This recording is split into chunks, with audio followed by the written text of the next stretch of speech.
కృష్ణా జిల్లా ZP chairperson Uppala Harika గారిపైన టీడీపీ జనసేన కార్యకర్తలు చేసినటువంటి దాడిని చేసినటువంటి అరాచకాన్ని వైఎస్ఆర్ కాంగ్రెస్ పార్టీ తీవ్రంగా ఖండిస్తుంది.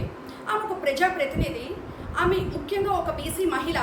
ఆమె కారు చుట్టుముట్టి కత్తులతో కర్రలతో దాడి చేస్తూ ఉంటే పోలీసులు అక్కడే ఉండి సినిమా చూస్తున్నట్టు ప్రేక్షకుల పాత్ర పోషించారు తప్ప ఎటువంటి యాక్షన్ కూడా తీసుకోలేదు. అంటే కూటమి ప్రభుత్వంలో పోలీస్ వ్యవస్థ ఎంతగా దిగజారిపోయింది ఈ ఒక్క సంఘటన ద్వారా మనం అర్థం చేసుకోగలం. అంటే కూటమి ప్రభుత్వంలో మహిళలకు భద్రత లేదు అని మరొకసారి రుజువైంది. ఈరోజు ఒక ప్రజాప్రతినిధిగా ఉన్న మహిళకే పోలీసులు రక్షణ కల్పించలేకపోతే సామాన్య మహిళల పరిస్థితి ఏంటి? అసలు పవన్ కళ్యాణ్ గారు ఎక్కడున్నారండి?